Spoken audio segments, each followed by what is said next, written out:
찾으셨나요? 그럼 다 같이 합독하시겠습니다. 예수께서 그들의 믿음을 보시고 이르시되 이 사람아 내 죄사함을 받았느니라 하시니 서기관과 바리새인들이 생각하여 이르되 이 신성 모독하는 자가 누구냐 오직 하나님 외에 누가 능히 죄를 사하겠느냐. 예수께서 그 생각을 아시고 대답하여 이르시되 너희 마음에 무슨 생각을 하느냐. 내 죄사함을 받았느니라 하는 말과 일어나 걸어라 하는 말이 어느 것이 쉽겠느냐. 그러나 인자가 땅에서 죄를 사하는 권세가 있는 줄을 너희로 알게 하리라 하시고 중풍병자에게 말씀하시되 내가 내게 이르노니 일어나 내 침상을 가지고 집으로 가라 하시매 그 사람이 그들 앞에서 곧 일어나 그 누웠던 것을 가지고 하나님께 영광을 돌리며 자기 집으로 돌아가니. 아멘.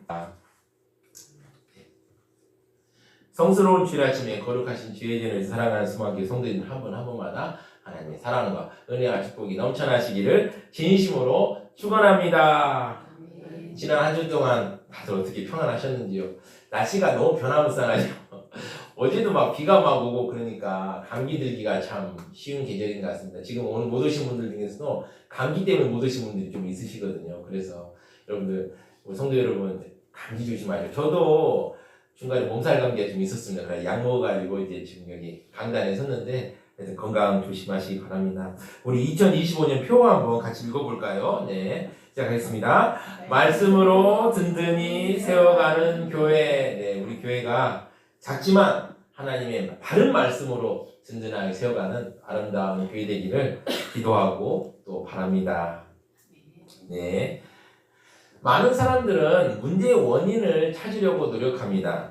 옛날에 중국 농촌에 선교사를 갔던 어떤 분이 있었습니다. 선교사를 가서 이제 선교사를 가니까 어떻습니까? 일단은 사람들이 마음을 사야 되잖아요. 그러니까 얼마나 그 사람들 농부들이 일하는 걸 막 보겠습니까? 그런데 이 중국의 농부들이요, 감자를 키면은 큰 감자는 먹고 작은 감자는 심는 겁니다. 그러니까 선교사가 이런 얘기를 해요. 아니 미국에서는 큰 감자를 심고 작은 감자를 먹어야 큰 열매가 나옵니다 라고 얘기합니다. 그러니까 중국 농부들이 그 말을 듣고 맞는 거 같네 그래가지고 작은 감자를 먹고 큰 감자를 심었다고 합니다. 그러니까 어떻게 되었을까요? 다음에 수확이 큰 감자가 주렁주렁 열리게 되었습니다. 그렇죠. 이 큰 감자를 실어 사용하면 큰 감자를 거두고 작은 감자를 실어 거두면 작은 감자를 거두죠. 이렇게 어떤 문제의 원인을 쉽게 찾으면 얼마나 좋겠습니까? 그런데요, 이게 우리가 문제를 겪을 때 이 원인을 쉽게 찾을 수 없을 때가 너무 많습니다. 여기에 뭐가 있습니까? 인생에 어려움이 있는 것입니다. 오늘 한 중풍병자가 있는데 이 사람을 친구들이 고치기 위해서 노력하는 걸 봅니다. 중풍병자가 지금 신상에 착 들려서 예수님 앞에 나옵니다. 중풍병자가 원인을 알았다면 예수님 앞에 나왔을까요? 아니죠. 원인을 알았으면 알아서 고쳤겠죠. 그런데 원인을 몰랐습니다. 이 장면을 통해서 우리가 알 수 있는 건 무엇인지 한번 살펴보도록 하겠습니다. 첫 번째입니다. 우리는 왜 우리에게 문제가 일어나는지 모릅니다. 모르죠. 우리가 어떻게 알겠습니까? 예수님께서 제자들을 부르시고요. 제자들이 이제 모든 것을 버려두고 예수님을 따르게 되었습니다. 그리고 예수님은 손대기만 해도 부정하게 된 나병 환자도 손을 대어 깨끗하게 하셨습니다. 이렇게 예수님께서 하나님 나라 복음도 가르치고 병도 고치시며 하나님의 사명을 잘 감당하고 있었습니다. 그러다 어느 날 보통 때처럼 백성들에게 하나님 나라 복음을 가르치고 있었습니다. 17절을 보시면 하루는 가르치실 때 갈릴리 강 마을과 유대와 예루살렘에서 온 바리새인과 율법 교사들이 앉았는데 병을 고치는 주의 능력이 예수와 함께하더라. 예수님께서 하나님의 말씀을 정말 잘 가르치시니까요. 갈릴리 강 마을과 유대와 예루살렘에서 막 바리새인과 율법 교사들이 막 와서 예수님의 가르침을 듣고자 했습니다. 그런데 이 가르치는 장소에서 뭐죠? 병을 고치는 주님의 능력이 예수와 함께함을 보게 되었던 것입니다. 이런 예수님의 능력을 알게 된 사람들이 한 중풍병자를 데려왔습니다. 18절을 보시면 한 중풍병자를 사람들이 침상에 메고 와서 예수 앞에 들여놓고자 하였으나 이 중풍병자, 몸을 아예 그냥 움직이지 못하는 사람이에요. 근데 이 사람을 사람들이 침상에 메어가지고 예수님 앞에 오면은 예수님이 손만 얹으면 나을 것이다 라고 믿고 들어왔는데 문제가 생겼습니다. 어떤 문제가 19절을 보시면 무리 때문에 메고 들어갈 길을 얻지 못한지라 지붕에 올라가 기와를 벗기고 병자를 침상치에 무리 가운데로 예수 앞에 달아내리니. 이거 워낙에 많은 사람들이 나도 예수님 말씀 듣고 싶다, 너도 예수님 말씀 듣고 싶다 막 그러니까 도저히 비집고 들어갈 수가 없는 거예요. 한두 사람이야 말이죠. 막 비집고 들어가려고 다음에 와, 나 예수님 말씀 들어야 한단 말이야 이렇게 했겠죠. 그러니까 어떻게 합니까? 지붕으로 올라가가지고 기와를 벗긴다. 우리 이제 한옥 기와 생각하시면 안 되고 지붕이 평평한데 여기에 이제 보면 진흙 같은 거 있거든요. 그걸 뜯어가지고 이제 침상채로 이제 내렸던 것입니다. 우리가 인생을 살면서 많은 문제를 만납니다. 그런데 가장 어려운 건 무엇일까요? 원인을 정확하게 알지 못하는 것이 가장 큰 어려움입니다. 우리의 과학이 많이 발전하고 의학이 발전하면서 많은 부분에서 원인이 밝혀졌습니다. 그럼에도 불구하고 우리는 문제를 만날 때마다 원인을 알지 못합니다. 그래서 고통받고 힘들어합니다. 우리가 인생 가운데 접하는 문제들이 어려운 이유가 이것입니다. 제가 과거에 식당을 운영하던 어떤 분과 제가 대화를 나눈 적이 있었습니다. 그분이 이런 말씀 하시더라고요. 야, TV에서 식당이 잘 되는 방법에 대한 해결책 다 거짓말이야 라고 저한테 말씀하셔서 제가 깜짝 놀랐습니다. 제가 이렇게 물어봤습니다. TV에서 이렇게 운영하면 식당 성공한다는데요? 그러니까 그분이 이렇게 말씀하시더라고요. 그게 그렇게 쉽고 간단했으면 다 성공했지 라고 얘기하시더라고요. 안 하는 건 다 그만한 이유가 있었어야 라고 이렇게 말씀하셨습니다. 우리가 답답한 것은 참 원인을 모르기 때문입니다. 과학이 발전한 지금도 그런데 과거에는 어떻겠습니까? 우리는 우리에게 다가오는 문제의 원인을 모른다고 솔직하게 인정해야 합니다. 우리가 고난을 겪는 이유를 그냥 솔직히 이렇게 저렇게 짐작만 할 뿐 우리는 알지 못합니다. 우리가 고통받는 이유 솔직히 모릅니다. 그러나 모든 문제에는 원인이 있습니다. 우리는 이 원인을 알지 못하고 있습니다. 원인을 모르니 해결도 잘 할 수 없습니다. 어떤 사람들은 불행의 원인을 이 땅에서 찾습니다. 이 땅에 있는 지식과 이 땅에 있는 사람들이 지혜로 해결하려고 합니다. 그리고 이 땅의 방법으로 해결책을 찾기도 합니다. 또 어떤 사람들은 문제가 생길 때 어떻게 합니까? 잘 먹는 것을 통해서 해결하려고 합니다. 그러니까 기분이 나쁘고 힘들면 일단 가서 먹자. 고기, 그런 말 있지 않습니까? 저기 앞일 때는 고기 앞으로 가라. 그러니까 마음이 저기 앞이면 고기 앞으로 가서 먹어라. 고기를 꺼 먹어라. 여러분들 선생님들 그런 적이 있지 않으신지요? 저는 가끔 그런 적이 있어요. 기분이 다운될 때 고기 앞으로 갑니다. 삼겹살 하나 딱 구워 먹으면 기분이 회복됩니다. 또 어떤 사람은 어떻게 합니까? 마시는 것 가지고 해결하려고. 그래서 술집이 운영이 잘 되죠. 이 동네가 저는 모르는 식당은 잘 안 되는데 술집은 운영이 잘 된다고 그러더라고요. 얼마나 술 마시면서 이제 위로받으려고 하는 사람이 많은지 알 수 있죠. 또 어떤 이는 어떻습니까? 과학과 의학의 방법으로 해결하려고 합니다. 과학과 의학, 이거는 하나님이 주신 선물입니다. 근데 이것만 해결책을 준다고 생각하는 사람도 있습니다. 또 어떤 사람들은 운명이야, 팔자야 하면서 이렇게 받아들이고 하죠. 특히 이슬람 사람들은 뭐라 합니까? 인샬라 하면서 신의 뜻이야. 무조건 인샬라예요. 그래서 좀 많이 좀 체념하는 분들이 있죠.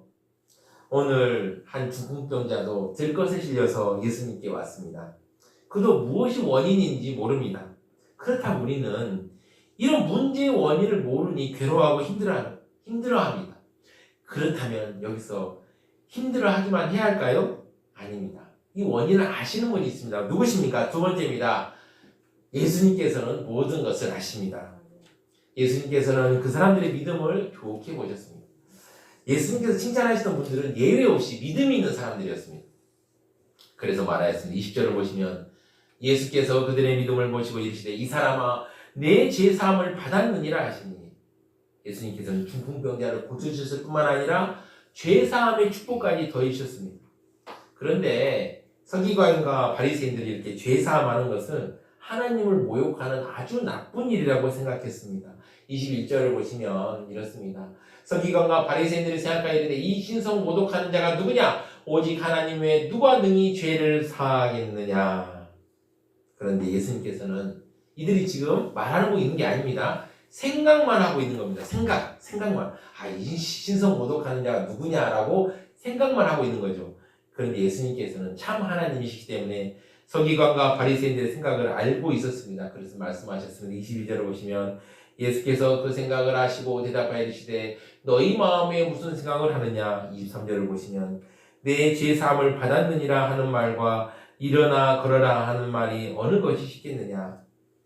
사실 아무리 하나님의 권능을 입었다 할지라도 사람이 죄 사함을 받았느니라 라고 선포하는 것은 당시 상황에서는 어려운 일이었습니다. 왜냐하면 죄 사함의 선포는 오직 하나님만이 하실 수 있는 고유 권한이기 때문입니다. 그 당시는 특히나 더 심했죠. 그래서 일어나 걸어라 라는 말이 훨씬 더 쉽습니다. 왜냐하면 인간에게 죄 사함의 능력은 주어지지 않았지만 병 고치는 능력은 사람에 따라서 주어졌다라고 당시 사람들은 보았기 때문입니다. 그런데 왜 예수님께서는 이렇게 어렵게 죄사함을 받았느니라라고 말씀하셨을까요? 24절에 보시면 그 이유를 이렇게 말씀하십니다. 그러나 인자가 땅에서 죄를 사하는 권세가 있는 줄 너희로 알게 하리라 하시고 중풍병자에게 말씀하시되 내가 내게 이르노니 일어나 내 짐상을 가지고 집으로 가라 하시매. 예수님께서 굳이 죄사함을 받았느니라고 말씀하신 것은 예수님 자신이 하나님과 동등한 존재요 인간의 죄를 사하려 이 땅에 오신 메시아라는 사실을 강조하시기 위함이었습니다. 이렇게 말씀하시고 중풍병자에게 말씀하셨습니다. 내가 내게 이르노니 일어나 내 침상을 가지고 집으로 가라 하시매. 사랑하는 성도 여러분, 예수님께서는 모든 문제의 원인을 아십니다. 오늘 본문에서 예수님은 그 중풍병자의 병이 죄 때문임을 알고 있었습니다. 여기서 오해하지 마실 건 저는 모든 병이 죄 때문이라고 말씀드린 건 절대 아닙니다. 아닙니다. 모든 병이 죄 때문일 수가 없죠. 그런데 예수님께서 보시기에 이 중풍병자는 죄가 바로 병의 원인이었습니다. 그래서 먼저 죄를 사하시고 그 다음에 치유해 주셨습니다. 우리는 예수님처럼 모든 것의 원인을 알 수 없습니다. 예수님께서 모든 문제의 원인을 아신다는 것은 얼마나 큰 힘과 위로가 되는지 모릅니다. 원인을 알고 있는 분을 알고 있다는 건 얼마나 힘이 되는지 모릅니다. 제가 과거에 지금 이제 좀 제가 고양시에 온 지 한 3년째, 4년째 되죠. 4년째 되는데 아직 고양시에서는 좀 제가 신뢰할 만한 의사를 아직 발견을 못했습니다. 그런데 서울에 살 때는 제가 좋아하는 의사 선생님이 몇 분 있었어요. 이분, 이거 아플 땐 이분, 이거 아플 땐 이분. 그러면 딱 그분한테 가서 진료를 받으면 마음이 아주 든든합니다. 이분이 내 원인을 알겠지. 이분이 뛰어나니까 좋겠지. 라는 생각이 듭니다. 예수님은 우리의 모든 고난의 원인을 압니다. 그래서 어떻습니까? 예수님은 우리 인생의 어려움을 고쳐줄 수 있습니다. 그런데 많은 사람들은 예수님께서 모든 것을 알고 있다는 사실 자체도 받아들이기 어려워합니다.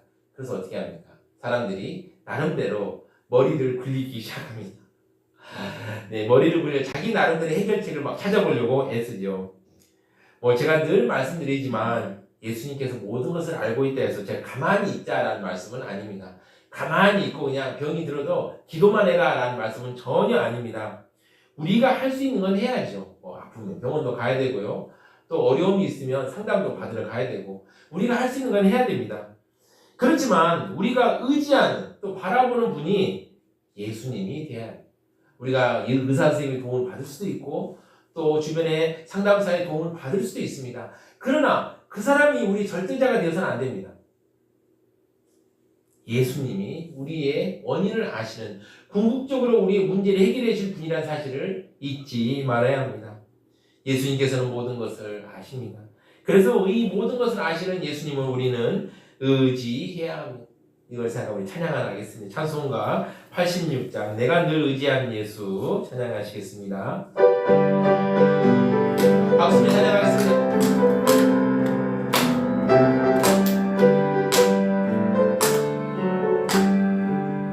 내가 늘 의지하는 예수 나의 상처 입은 심령을 불쌍하게 여기서 위로하여 주시니 맺으신 나의 좋은 친구 내가 의지하는 예수 나의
그 아멘. 세 번째입니다.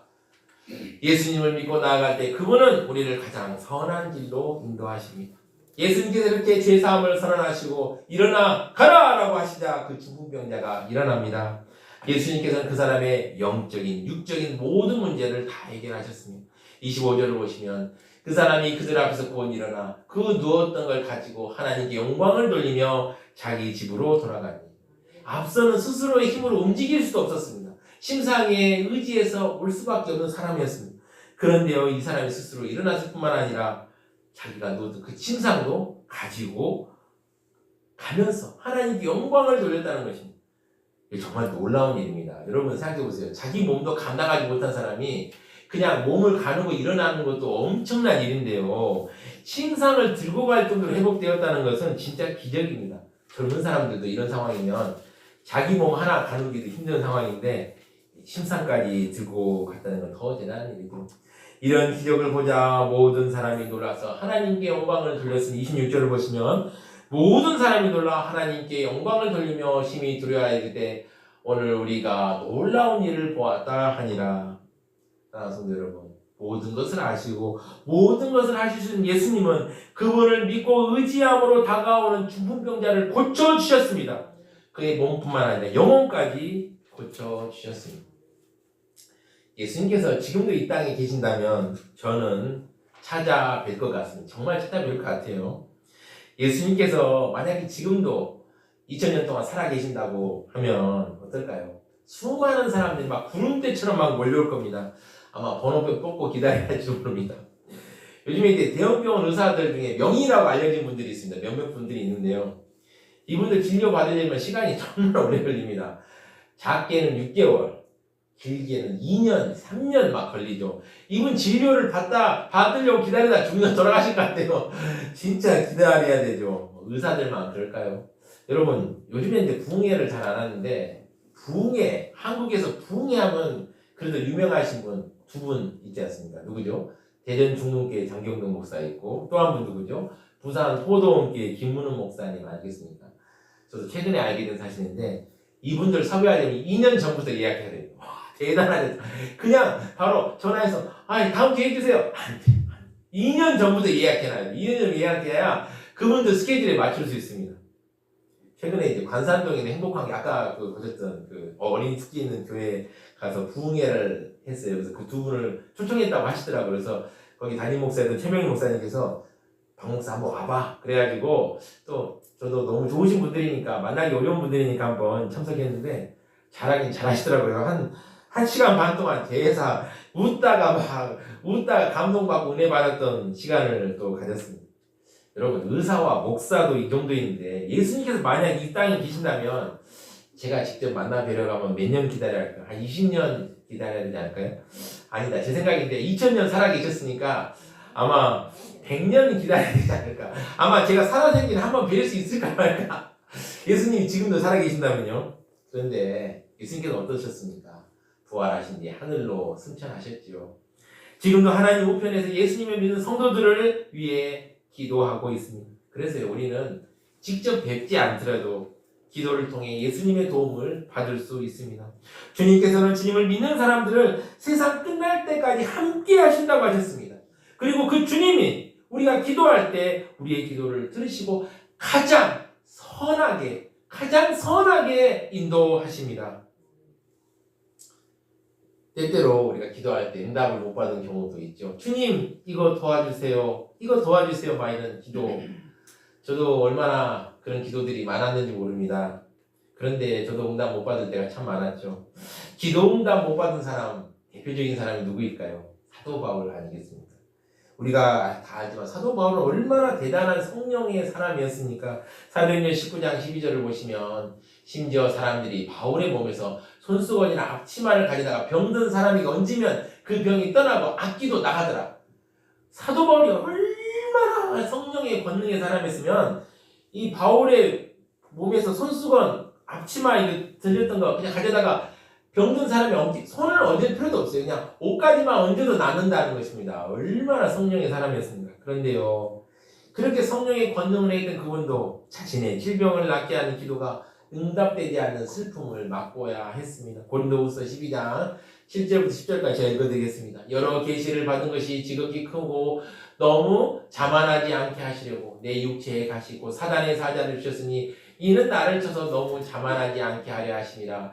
이것이 내게서 떠나가게 하기 위해 내가 3번 주께 간구하였더니 9절 나에게 이르시기를 내 은혜가 내게 족하도다.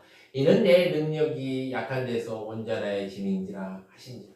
그러므로 도리어 크게 기뻐함으로 나의 여러 약한 것들에 대하여 자랑하리니 이는 그리스도의 능력이 내게 머물게 하려 함이라.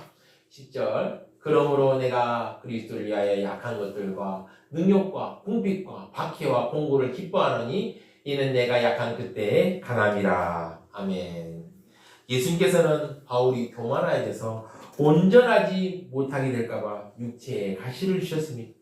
비록 기도 응답은 아니지만 예수님께서는 사도 바울을 가장 좋은 길로 인도하셨습니다. 여러분 사랑하는 성도 여러분, 저를 잠깐 한번 보십시오. 예수님께서는 여러분들 한 사람 한 사람을 정말 소중하게 바라보십니다. 그리고 지금 제가 여러분들을 바라볼 때 어떻습니까? 제 눈에 뿔이 떨어지는 거 보십니까? 제 눈에 뿔이 떨어지는 거 보십니까?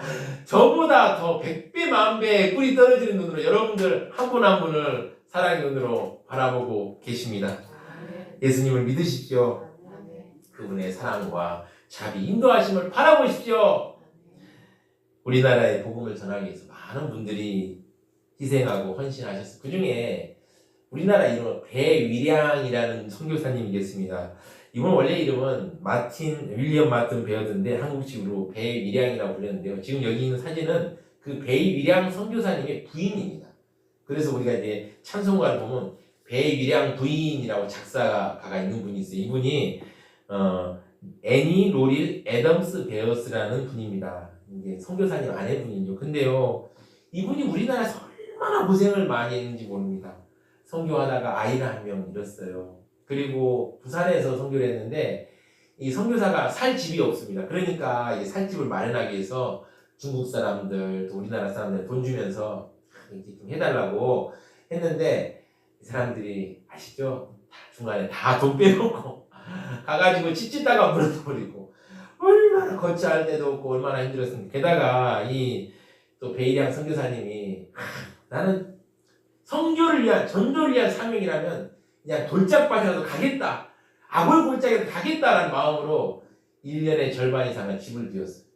여자 혼자서 남편은 6개월 동안 순회 선교 떠나고 혼자서 집을 지키며 아이를 키우려니 그 얼마나 마음이 그냥 끊어지고 끊어지겠습니까? 여러분 그 마음 조금이라도 이해 가시죠? 예, 이해 가실 겁니다. 근데 그때 이 배이량 부인은 예수님을 바라보았습니다. 예수님의 사랑, 자비 인도하심을 보았습니다. 그렇게 예수님을 바라보며 지은 찬양이 있습니다. 그분이 얼마나 절절하게 예수님을 바라보았는지 그 찬양을 불러보면 알 수 있습니다. 이 배이량 여사의 간절한 마음 생각하시면서 찬송가 387장 멀리 멀리 갔더니 한번 찬양하겠습니다.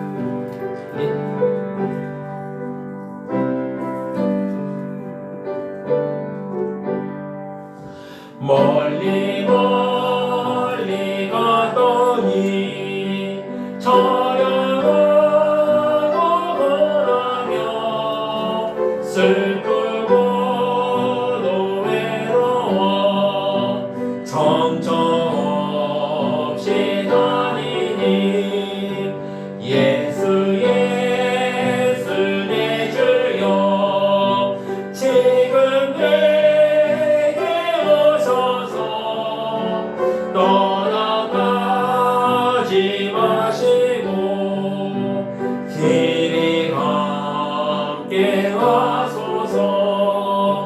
예수 예수 내 주여 마음과 마을 때에 눈물 씻어 주시고 나를 위로하소서.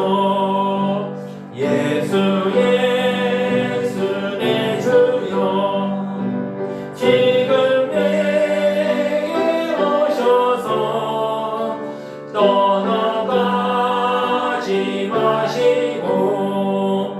길이 함께 하소서. 다니다 가실 때에 쓸쓸한 것만 나도 홀로 있게 마시고 주여 보소서. 예수 예수 내 주여 지금 내게 오셔서 떠나가지 마시고 길이 함께 하소서. 아멘. 사랑하는 수박교 성도 여러분, 혹시 마음속에 문제를 앓고 혹시 끙끙 앓고만 있지는 않습니까? 사랑하는 성도 여러분, 해결자이시며 우리를 사랑하시는 예수님을 바라보십시오. 우리가 예수님께서 문제를 해결해 주실 걸 믿고 나아간다면 여러분의 인생길을 여러분이 생각하지 못할 정도로 아름답게 인도하실 것입니다. 사랑하는 소망교회 성도 여러분, 예수님께 나아가서 우리 삶 속에 임하는 죄의 권세를 물리치고 죄의 사함의 은총을 입어 영혼과 육신이 회복되는 삶을 살아가십시오. 이렇게 살아갈 때 능력의 삶을 살 것입니다. 이렇게 살아갈 때 기적의 삶을 살 것입니다. 이렇게 살아갈 때 찬송의 삶을 살 것입니다. 놀라운 일들이 여러분 앞에 펼쳐질 것입니다. 예수님만 바라보며 삶의 문제와 어려움을 해결받는 사랑하는 소망교회 성도님들 되시기를 진심으로 축원합니다. 날 합심하여 기도하겠습니다. 예수님을 믿고 나아가서 가장 선한 길을 걸어가도록 이 기도 제목 두고 주여 한번 해주고 힘차게 나아가시겠습니다. 주여! 주님 감사합니다. 지금 예수님을 믿고 나아갑니다. 아버지, 우리의 부족함과 우리의 연약함들 다 내려놓고 예수님 앞에 나아갑니다. 아버지, 예수님께서 우리의 아버지 인생을 가장 선하게 인도해 믿습니다. 주여 감사합니다. 오늘 말씀을 통해 예수님께서 가장 선하게 인도해 주심을 아버지 알게 하시니 감사합니다. 예수님의 사랑, 예수님의 아버지 능력을 알게 하시니 감사합니다. 지금 우리가 삶의 문제를 가지고 와서 예수님 앞에 나옵니다. 주여, 우리의 믿음을 모시고 아버지 은혜를 베풀어 주셔서 우리의 삶을 가장 선하게 인도하여 주시옵소서.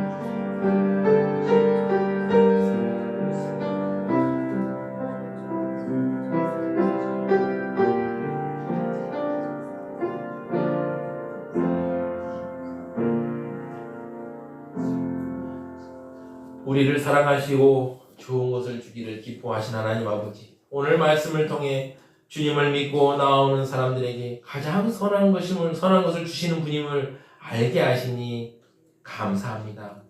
우리가 다가오는 문제에 눌리지 않고 예수님을 믿고 나아가 가장 선한 것을 누리는 우리가 되게 하여 주시옵소서.